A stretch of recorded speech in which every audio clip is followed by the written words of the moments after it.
BRK భవన్లో irrigation అధికారులతో justice Pinaki Chandra Ghose సమావేశమయ్యారు. కాళేశ్వరం ప్రాజెక్టుపై జస్టిస్ పినాకి చంద్రఘోష్ విచారణ జరుపుతున్నారు. ఇప్పటికే 9 రకాల అంశాలపై ఇరిగేషన్ అధికారులు సమాచారం ఇచ్చారు.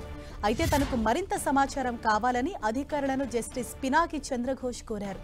మరోవైపు irrigation special secretary Prashant Jeevan Patil nodal అధికారిగా 9 మంది సభ్యులతో కమిటీ ఏర్పాటైంది. చంద్రఘోష్ కమిటీకి ఈ నోడల్ టీం సహాయకంగా పనిచేయనుంది. రేపు మేడిగడ్డ, అన్నారం, సుందిళ్ల బ్యారేజ్లను జస్టిస్ పినాకి చంద్రఘోష్ సందర్శించనున్నారు.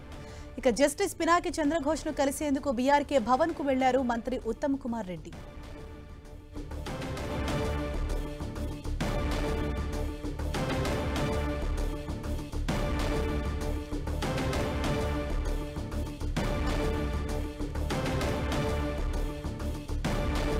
బీఆర్కే భవన్లో ఇరిగేషన్ అధికారులతో జస్టిస్ పినాకి చంద్రఘోష్ సమావేశమయ్యారు.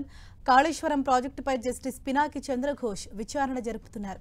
ఇప్పటికే 9 రకాల అంశాలపై ఇరిగేషన్ అధికారులు ఆయనకు సమాచారం ఇచ్చారు. అయితే తనకు మరింత సమాచారం కావాలని అధికారులను జస్టిస్ పినాకి చంద్రఘోష్ కోరారు.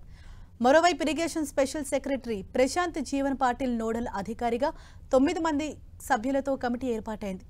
చంద్రఘోష్ కమిటీకి నోడల్ టీం సహాయకంగా పనిచేయనుంది. రేపు మేడిగడ్డ, అన్నారం, సుందిళ్ల బ్యారేజీలను జస్టిస్ పినాకి చంద్రఘోష్ సందర్శించనున్నారు. ఇక జస్టిస్ పినాకి చంద్రఘోష్ను కలిసేందుకు బీఆర్కే భవన్కు వెళ్లారు మంత్రి ఉత్తమ్ కుమార్ రెడ్డి.